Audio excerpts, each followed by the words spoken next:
What do you reckon I'm going to ask you first? I'm going to have to ask about injuries. Of course, aren't yeah, I? I get it. Can we ask about that? Because obviously Jeffrey Schlupp went off, didn't he, in midweek? How is that one looking? He's scanning today, so we'll find out the extent of the damage, but it doesn't look good ultimately. Yeah, it did it? Are we talking weeks? Do you reckon? If you were guessing? Probably. Well, I think if you look at most hamstrings, quite the more serious ones tend to be in the month side rather than weeks. So. In his one he had many years ago, he had surgery on that side as well, so he's got history there. So, yeah, huge blow, because I actually thought Hull last week, even the other night, he'd started to show what we'd signed him for, and we've been crying out for it, to be fair. So it's a huge blow for him, but also a huge blow for us. I was going to say that because he was coming into a bit of form, wasn't he? And actually that leadership point of view as well. How much of a blow is it to losing a guy who's played hundreds of games in the Premier League, probably, hasn't he? Yeah, of course it is. We're crying out for leaders, for personality, and he's started to definitely bring that more so in recent weeks, which is probably easier to do, right? When you're in the team, you're playing a bit better, you found a bit of form. It's obviously easier to do. So yeah, it's a blow to lose him. Yeah. Any other injuries, or has everyone else come through unscathed? Everybody else okay from the other night. Well, that's good, isn't it? And on the positive side, Matias scored, didn't he? So he's coming into a bit of form when you need him the most. How integral do you think he could be going forward? Yeah, really important. He's got a history of scoring goals. I think that when you look at it in terms of, I mentioned Hull there, first half, we create so many good opportunities, but we don't score, and that said it really early on when I first joined around needing everybody to chip in. We can't just be relying on Sarge to score. So again, I think it's not been through a lack of opportunities. I think when I think back to West Brom, I think back to Derby, we've created numerous opportunities. When you've got someone like Matias and the history and the pedigree of him, and I thought he looked sharp the other night when he came on. I think he's definitely someone that we need, as well as others, to step up and contribute in that area. And going back to Wednesday, it was a classic game of two halves, wasn't it? I guess you weren't particularly happy with the first half, but that second half, do you think that's something to build on? Yeah, it has to be. I definitely wasn't happy at half time. I think in terms of the challenge when we face adversity, and can't wait to half time for me to solve it, or can't wait for the end of the game to speak about it. It's in the heat of the battle, when it doesn't quite go our way, how do we respond? And that's when you look at it, the first half the other night started okay, had a really good opportunity through Sarge, then we go a goal behind, and then the rest of the first half not where we need to be or what it needs to look like for a team that are fighting. And then naturally, I think rightly so, get a little bit annoyed at half time. And to be fair to the lads, they have the opportunity to go one of two ways, which is to kind of freeze and play with fear, or show a bit of fight and show a bit of intent and purpose and aggression. And we did that second half, and that's the big challenge, like the leadership piece we keep talking around. You need people on the pitch when it does start to wobble a bit to show real intent, purpose. And we spoke about it.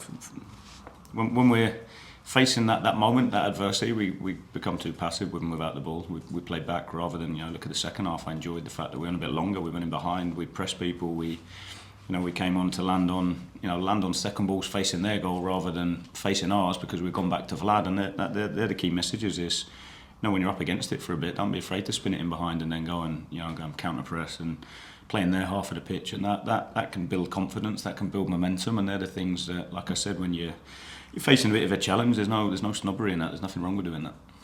How do you build on that? How do you build that resilience, or do you think it's something that's just in you as a player? I think it's twofold. I think you can develop it. I think you have to have some, like life, right? I think if you have some pretty crappy experiences, again, you have options of how you get through it, and if you come through it and out the other side, you tend to be more resilient and tougher for it. Which in today's age, I think, when you look at society in general, not many people have a high level of resilience. I think so. We're definitely developing that as a group, because we're reflecting on it and we're using those experiences. And then I think I think what you then have to do is be aware of it. I think and like I said, the key, even some of the second halves we've started okay, but when it doesn't quite go right, it's how do you then come together as a group? And that's the bit where the leadership, the piece that I keep talking around, that's where we need people to take responsibility and act on things by throwing, let's work the line and be progressive that way, rather than pass on a problem by going back. And I think if you do video work, if you talk around it, in game when it happens, lads are more aware and able to then affect it by us giving them quite clear strategies. Yeah. Someone who's part of your leadership group, I imagine, is Shane Duffy, and obviously the emotions boiled over a little bit with him. Is that all behind you now? Any implications from that for going forward? Is he still in the squad, and your thoughts going forward? The world we live in, right? I think everybody sees something and speculates and comes to a conclusion which isn't always accurate, right? And again, I think I've spoken just there around having some heat and some passion, some emotion. I don't think we've shown nowhere near enough of it. Then when we have some of it, all of a sudden it's a major issue, and there's this in the camp and the culture. No issue. I sat with Shane yesterday, spoke about it after the game in terms of the reason for the change at half time, and he's very much in contention for the weekend. I think things like that can get blown out of proportion, but I'd much prefer that than quite often getting no response and no passion and no emotion. I think for me, I'm craving that at the minute. I want the lads to show some fire and some passion. Of course, it has to be done in a respectful way, which is what me and him have spoken about. But I think in terms of when you look at it, it's definitely no issue there. Yeah. And what have you made of his performances? Take that emotion out of it, but the fact he's coming from the cold, really. He's not really featured at all. He's coming for the last two. What have you made of the impact he's made? Yeah, I wouldn't say just because he's not played he hasn't had impact. I think he's, we're a young change room that I wouldn't say is full of leaders or big personalities. So again, I think he's someone that's been there, done it, and having a voice to try and support and help even when he's been out injured. I think trying to drive people, and I see and hear a lot of that. I thought last weekend I thought he did well. I thought especially first half, and has a really good chance off the corner on the back post. He, just aerial duels, shows really high level of aggression, and he'll do certain bits that the eye won't see in terms of helping people stay aligned, so talking to people, putting people in slots, and that we're crying out for that a little bit as a group. One player I wanted to ask you about is Jacob Wright. He's not featured much recently, certainly not since that Middlesbrough game. But why is that? Because you're kind of looking out for a creative force in midfield. He came on at Swansea at half time. Yeah, but in terms of starting again, he's not started since Middlesbrough, I don't think. Can you put your finger on why? Does he need to do more in training, for example? I think it's just a level of competition. I think it's one of those. I think trying to develop relationships and get people up to speed and understand elements of the league. He obviously had good opportunity early on. He continues to train well, and then Swansea in the game prior to that started to get some minutes, and then naturally what the games looked like in the last two, it's not been quite what I felt we've needed when I look at it in terms of, I wouldn't change anything with the starting lineup at Hull for how it went first half. It's then how we respond second half, and then the other night I think in terms of knowing it, what it would look like, what the game would feel like it. Hillsborough on the evening it was, I think it's one of those where, Jacob's got to keep his head down, keep pushing, and be ready for the opportunity, because he's someone that, I know will need. Yeah.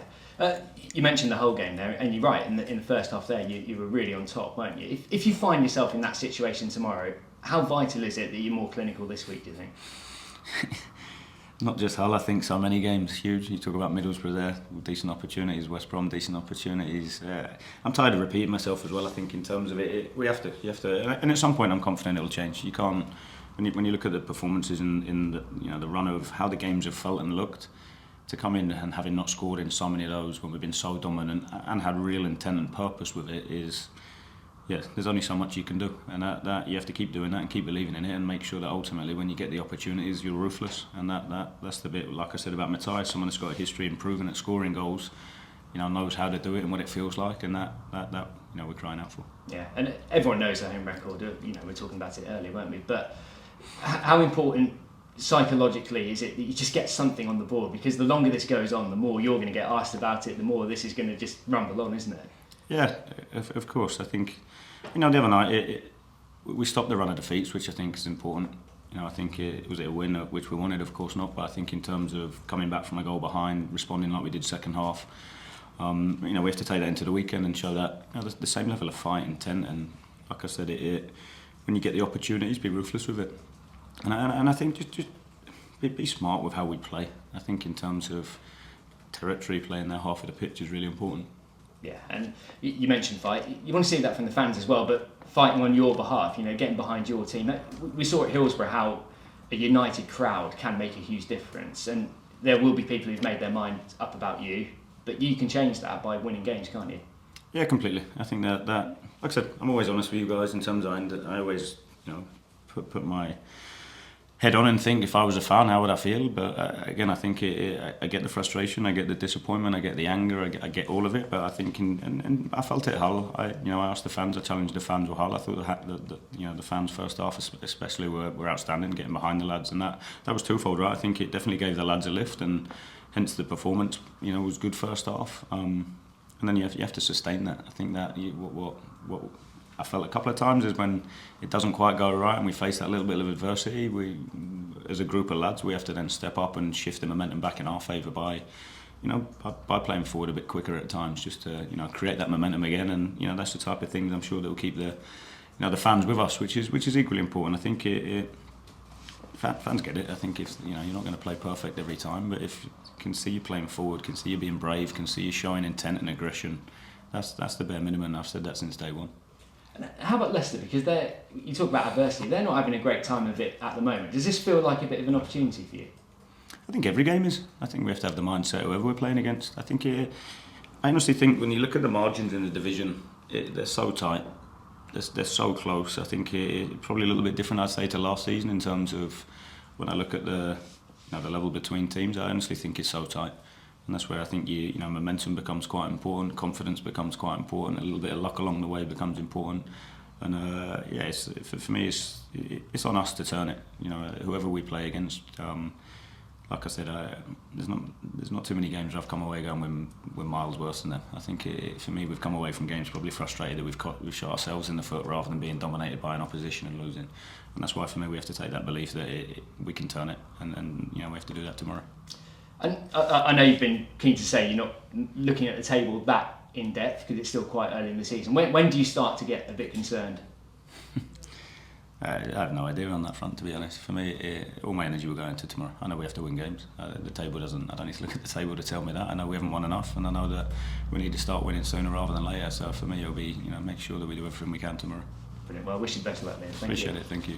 Liam, if I can just take you back to fitness briefly. Elliot Miles, you spoke about the fact that he was back in training last week. Do you think he could be ready to feature this weekend? No, I think I said it the other day that he needs a few weeks of training before he's integrated. So again, he's still on that period where he's kind of between training with the group and also doing extra work with the performance department just to keep building him up. I think with how long he missed and where he's at, he needs to throw him in that quick would be a little bit reckless.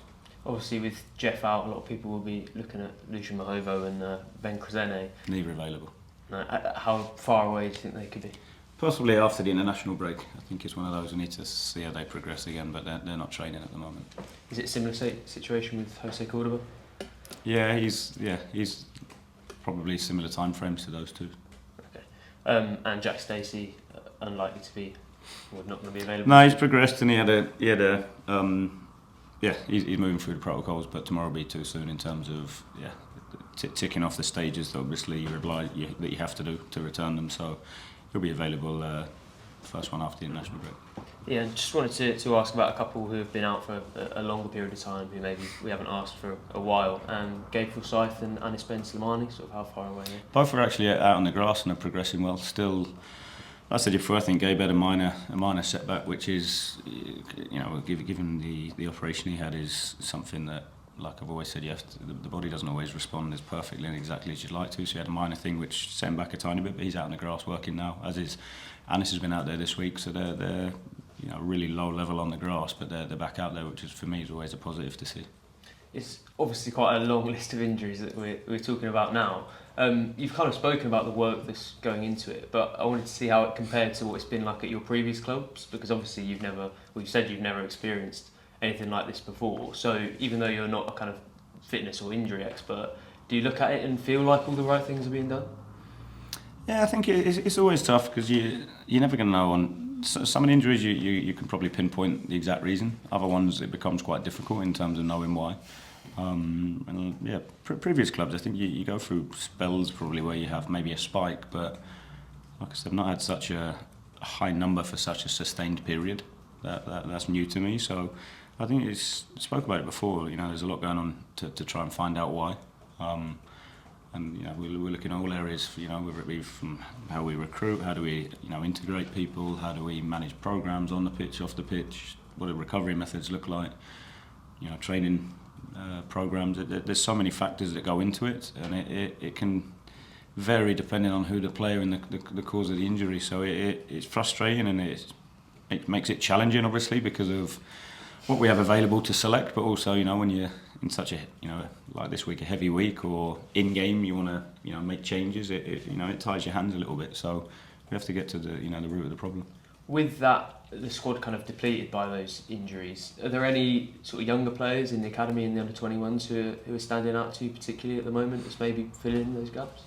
Yeah, we've had a couple with us recently, well, for a sustained period, to be fair. So obviously Errol came on last weekend. Errol's someone that's been training with us for a little while, and progressively, he spent a lot of time with us pre-season, which was the benefit of Holland. We got to see him quite a bit, and he obviously played numerous games pre-season and did well, to be fair, and gives us something a bit different. And then Theo's another one that we've had with us, training with us, and been on the bench and been around it. And they're two that have, like I said, have adapted well to training with the first team and are progressing well. With those sorts of players, is it difficult sometimes with their progression, because obviously they're kind of training with you and then they're in the squad and then they're out of it and then playing for the under-21s? Is it hard sometimes to get the sort of consistency with them, or is that all just kind of part of the process? Yeah, you have to find the right blend and balance. I think, ultimately we need to win first team games. Yeah. But at the same point, I think a big part of what we want to do is make sure that we look after young players correctly and make sure that they're able to continue moving forward in their careers, so that ultimately they can challenge to get in the team. That's what we want all the players to do. And I think we have to then make decisions around what does their training programme look like. Having obviously spent so many years working in development, I think is really key. As at West Ham with the 23s, you get some that get caught in between that, can end up doing very little because of what the first team, programme looks like. So we're extremely conscious of that and make sure that, the sessions around it, or, at the right time, that, we make sure they do get minutes, or, they get topped up, they get individual work, they still get video work. It's making sure that, that's where I have to say that the staff here, do a terrific job of making sure that we try and give the lads everything. Yeah, I wanted to also ask you about Kenny McLean, because it feels like when you talk about behaviours and attitudes and things like that, he almost typifies everything that you're talking about at the moment. Yeah, I have a strong relationship with Kenny. I think I go back to Swansea for me in terms of up against it, someone that really wants to step up, grab responsibility, try and affect other people. That's what we're crying out for. I think, when you look at it, I wouldn't say we have many natural leaders in the group, or big voices, big personalities. So I think, there's a lot on him to do that, and we need more around him to step up and help him. But he's been excellent from that perspective, from off the pitch, but also on it in terms of trying to drive people, trying to affect, swings in momentum. And then again, like I said, I think his levels were very good. Yeah, and he's also kind of technically keeping up the level as well. I mean, we saw with the pass for the goal against Sheffield Wednesday. He's not just a personality, but he can produce on the pitch as well. Yeah, produces moments of really high quality. Oscar's chance first half as well, the in-swinging cross. You look at a lot of our. Even I think back to most games, he'll look for Sarge once or twice in behind, and so many moments it's nearly come off, and I'm sure it will do. Like Middlesbrough, it will come off at some point. So he's still producing really high level moments, and that's what I mean. I think you have to be clear he's in the team on merit, not just because he talks well. Yeah, I also wanted to ask about Rory McConnville, because obviously he's had to be quite patient, but a couple of performances in a row now. What have you made of him? Yeah, I think he's done well. I think he's had a really good chat with him in the summer, to be fair. I think, when he comes here, last season with probably not a huge expectation of playing, has the season finishes, comes back in, and all of a sudden is an established player signed here that wants to compete and get in the team. And I think, with change of head coach as well, I said it about Jacob, I think at some point can end up chasing the wrong things, but for the right reasons. So desperate to impress, desperate to do well, rather than just do the simple basic things really well. And his level in training's continually improved for me. And again, I think he's terrific character, someone that does everything properly, wants to work. He wants to be a leader as well, which I think is especially in today's age with young players, isn't something that is easily done. So he's like I say, when you look at the age of him, to push like he has, he's done well. And I suppose the fact that he's had to be as patient as he had, and then come in and produce performances that you've been pleased with, shows the quality of that character. Because he's a young guy. I don't think it would have been completely uncommon for him to almost throw his toys out the pram, you know, having to wait this long. So I suppose that shows the character you're speaking about. Which also, how you ask it sums up the world for me, in that we're talking about 10, 11 games, and yeah, you know, you come into a well-established championship club, and for me, at his age, there's not too many, I don't think, centre-backs that will be playing championship football, which doesn't mean it can't be done, but when it doesn't happen straight away, what's the bits we were just speaking on, what's your resilience like, what's your coping strategies, what's your staying power? Is it you're not in a team for 4 or 5 games, you throw in the towel, or do you get your head down, work and understand how do you change it? And you know, really important for the group we have, the mindset is that no one's going to open the door for you, you have to force it down.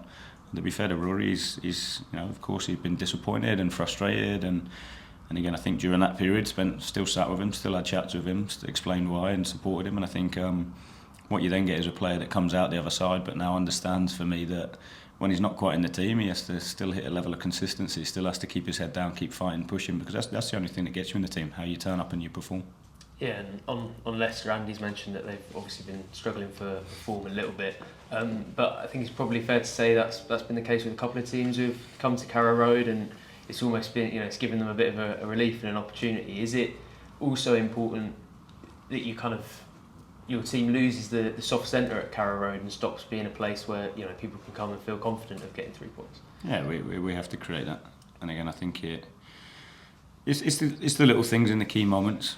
That's the biggest bit. I think, like Hull last week, you know, nothing wrong first half bar not scoring. You come out second half, and you know, a really short period cost you, and that's, you know, it's probably a slightly different feeling if we'd drawn a few games. Just, you know, I think all the way back to Millwall, you know, the free kick that we give away that cost us the game. You know, you draw that one and 1-1, and all of a sudden, you know, the feeling might be completely different. And that when I look at it, it's those little key moments. How do we you know, cut those out, and how do we make sure that we don't give anything away? We are hard to play against, and if that means that sometimes, like I said, you have to be a little bit more pragmatic to change it, given where we're at. I think it's quite important that, you know, the lads are brave enough and able to do that.